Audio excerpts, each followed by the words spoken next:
Continuamos en la UNED y estamos en el grado de Historia de España, la parte segunda, 1665 a 1808.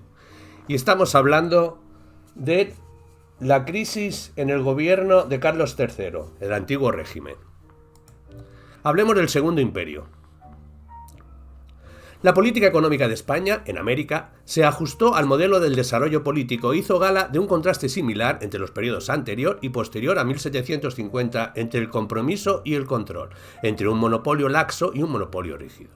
El desarrollo del comercio directo permitió a América romper el monopolio español y negociar directamente con las naciones comerciantes del mundo, complementando las importancias del exterior ya conseguidas a través de las Cortes de Cádiz. Además, en América se ha desarrollado un fuerte mercado interno que producía productos agrícolas y manufacturados y los vendía de una región a otra. Perú alcanzó un alto grado de autosuficiencia y de integración regional en el siglo XVII. En 1603, solo el 9,5% de los productos que se consumía en Potosí procedían de fuentes extraamericanas, porcentaje que solo se incrementó lentamente en los 150 años siguientes.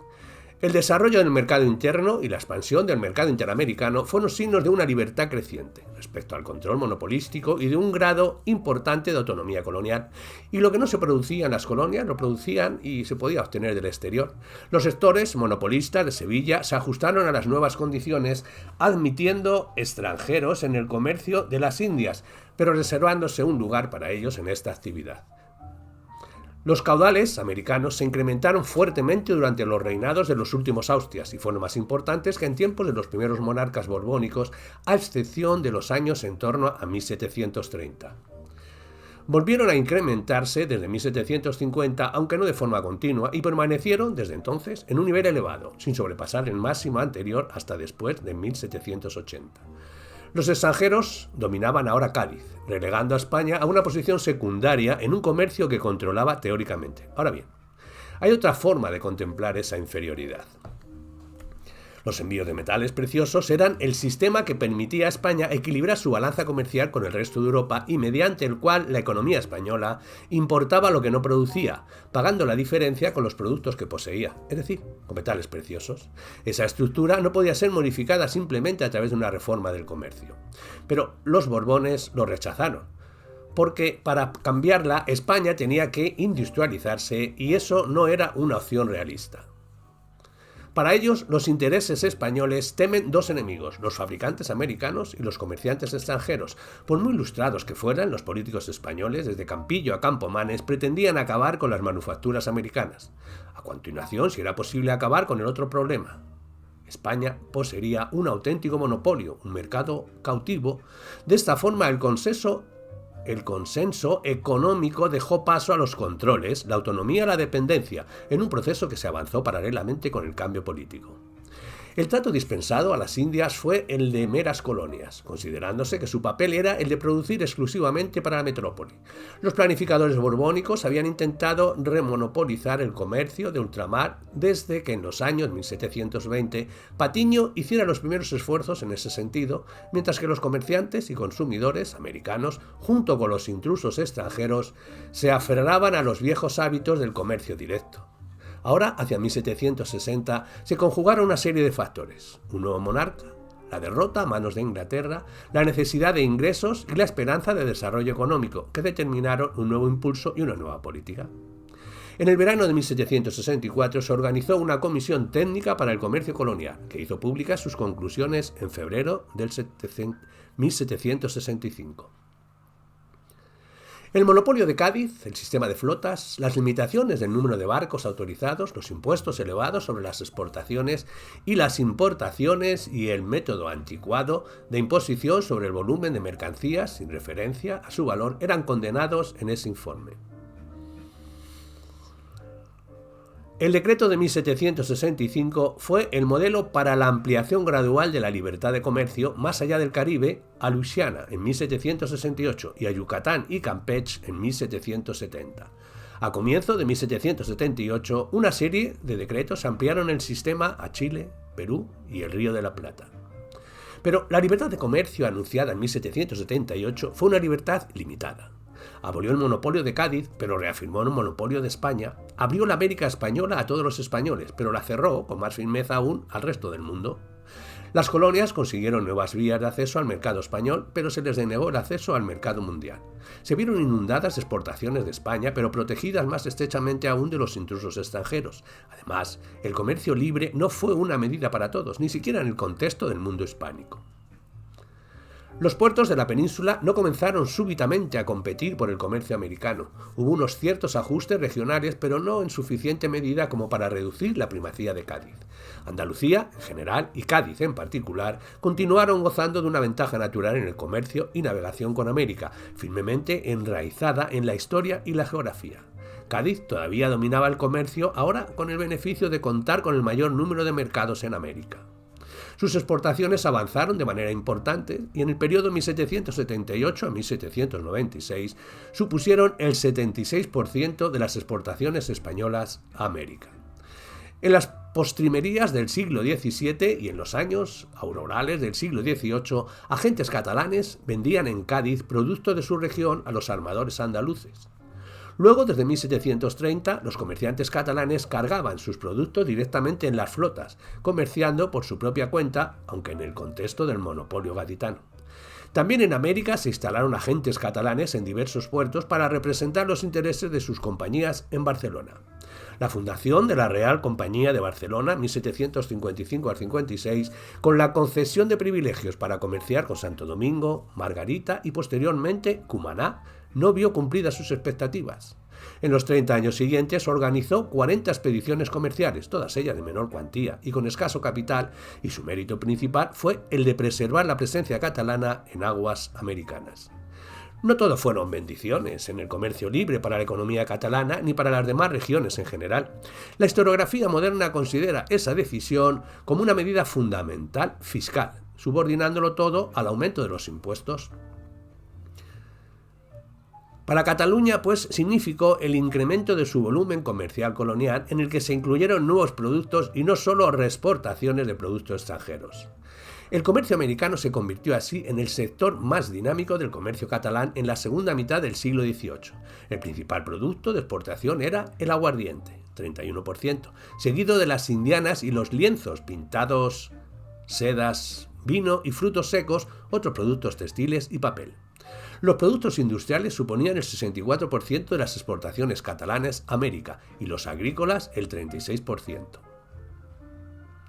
El volumen del comercio catalán se incrementó con el aumento general del comercio colonial español, pasando de 8 millones de reales en 1778 a 31 millones de reales y de 56 millones en 1792.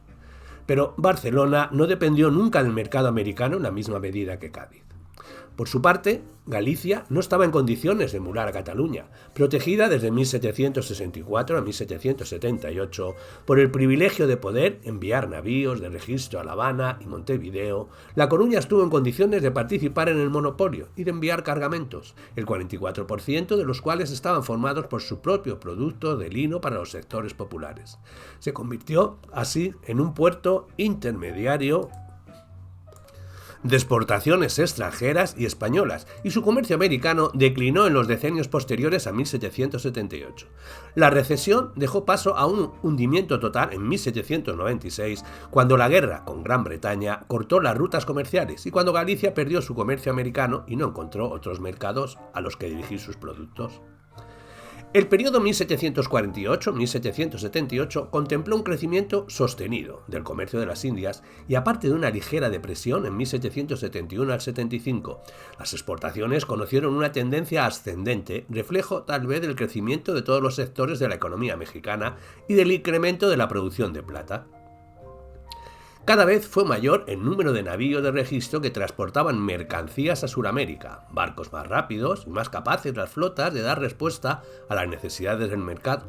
También hubo compañías privilegiadas que comerciaron en zonas especiales. De esta forma, España redescubrió las rutas, regiones y mercados de su propio imperio y reconstruyó la economía imperial. Pese a la exclusión formal de los extranjeros del comercio colonial, España todavía dependía de las economías más avanzadas de la Europa occidental para conseguir productos y barcos, e incluso para que permitieran mantener abiertas las rutas comerciales. En ese momento, los británicos nada temían respecto al comercio libre. Pienso que será probablemente una ventaja para nosotros, pues ciertamente aumentará la demanda de nuestros productos por parte de los comerciantes españoles, ahora que tienen la libertad de exportarlos sin licencia.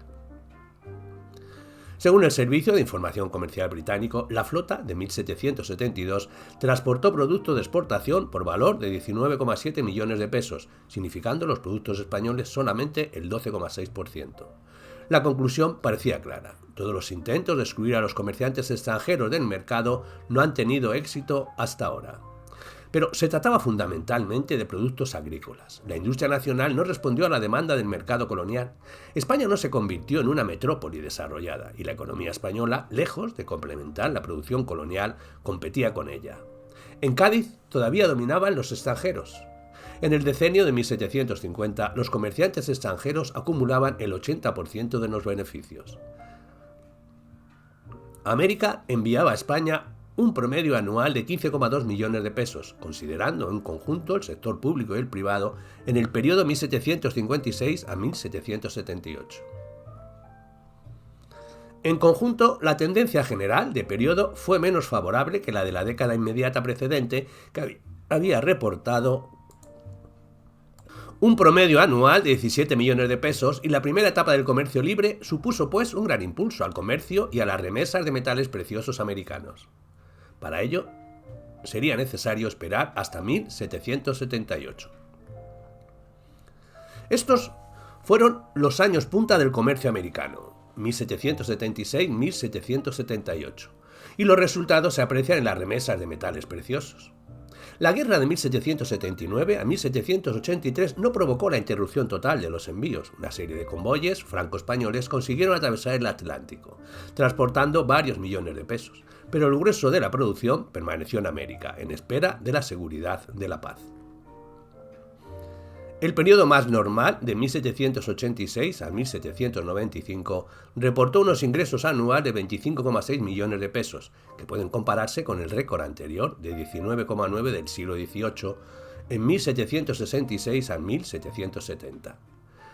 No es fácil determinar las cantidades que iban a parar a manos de la corona y las que correspondían al sector privado, pero en el periodo de posguerra, a partir de 1783, los ingresos de la monarquía, por este concepto, tendieron al alza, sin duda como reflejo de la contribución mexicana. Las exportaciones de metales preciosos subió un 56% y continuaban dominando el comercio, correspondiendo una cuarta parte a la corona. Pero las exportaciones de productos agrícolas, tabaco, cacao, azúcar, cochinilla, índigo y cueros suponían el 44% de las exportaciones. Esto indica que regiones hasta entonces marginales, el Río de la Plata y Venezuela, y productos agrícola-ganaderos, que hasta entonces parecían de importancia, se incorporaron a la economía exportadora.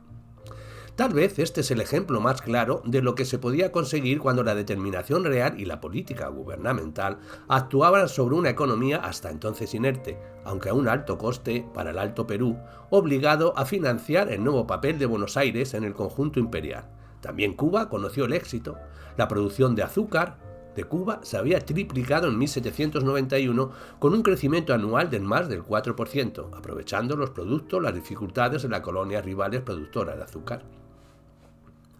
La cronología del renacimiento colonial en el siglo XVIII guarda pues cierta relación con la instauración del comercio libre, pero no es ese el único factor importante. En este periodo, Hispanoamérica estaba sometida a un doble proceso: el impacto de una nueva política española y la presión de las condiciones cambiantes en América. La expresión de esta nueva política fue el comercio libre, pero incluyó también prioridades estratégicas.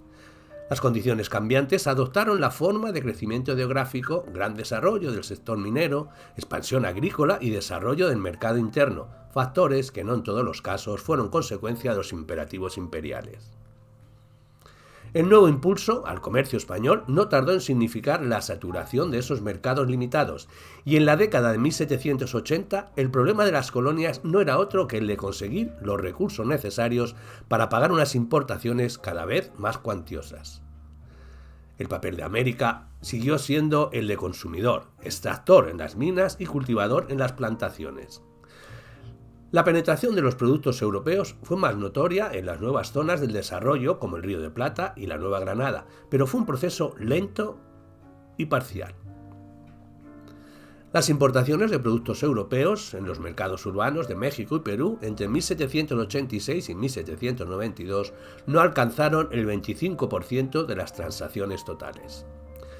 Tal vez no poseemos datos globales. La industria textil de Querétaro se vio afectada más por problemas de la economía regional que como consecuencia del comercio libre, y en otras partes se desarrollaron a veces otras formas de producción textil para sustituir a las primeras víctimas de la competitividad. Pero hay muchos indicios que permiten concluir que el sector industrial se vio perturbado en toda Sudamérica como consecuencia de la instauración del comercio libre. Las exportaciones de Guayaquil, proveedor tradicional de productos textiles a muchas zonas de América, disminuyeron de 440 balas en 1768 a 157 en 1788. El hecho de que la industria española no pudiera aprovisionar adecuadamente a los mercados coloniales no tuvo lo más mínimo de los responsables políticos.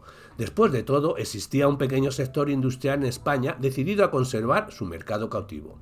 Para complementar la producción nacional, los comerciantes españoles podían obtener beneficios de la reexportación de los productos extranjeros y se consideraba que perpetuar la dependencia era más importante que apaciguar a la población de las colonias.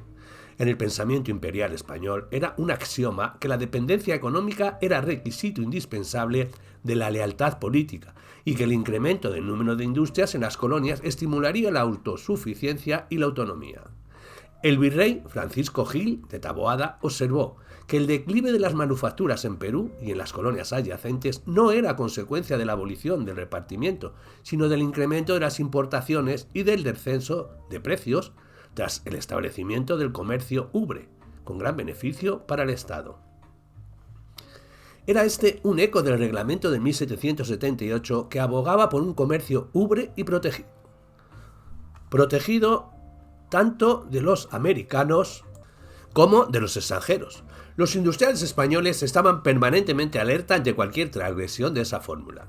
Los talleres textiles de México y Puebla eran lo bastante productivos como para causar alarma entre los fabricantes catalanes que se quejaban con frecuencia de las consecuencias de la competencia colonial sobre sus exportaciones y que intentaban conseguir de la corona que se expidiesen más eficaces órdenes para que se destruyesen desde luego las fábricas de tejidos y pintados establecidas en aquellas colonias. El gobierno imperial no consideraba que su misión consistiera en hacer de árbitro entre España y América. Ante las presiones de los funcionarios y de los industriales, su respuesta era predecible. Un real decreto de 28 de noviembre de 1800 que prohibía la creación de manufacturas en las colonias fue seguido de otro del 30 de octubre de 1808, relativo al exceso notado en el establecimiento en aquel reino de fábricas y artefactos contrarios a los que prospera en España y tienen por principal objeto el surtido de nuestras Américas.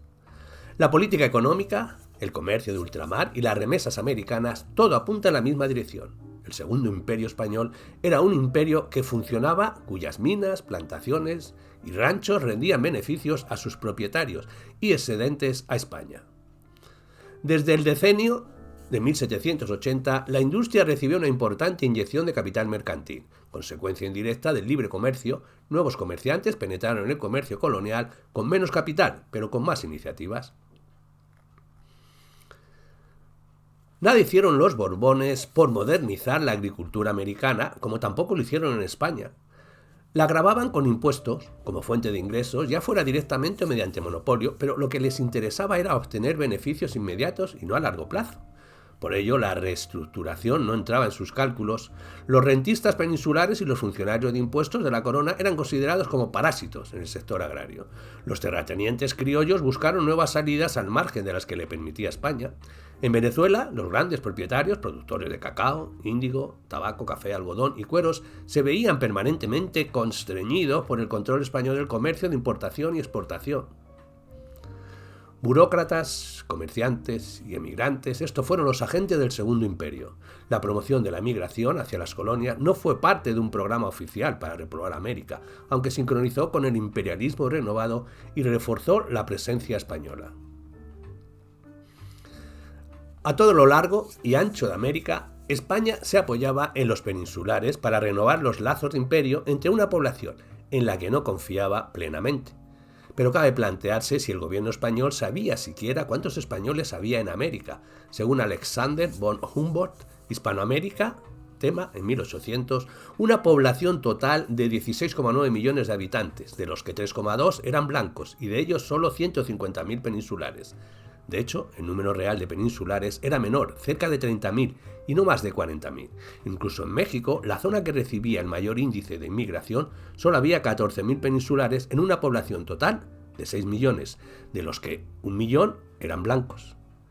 Esta era la frontera humana del mundo hispánico, una frágil frontera que no tardaría en desaparecer.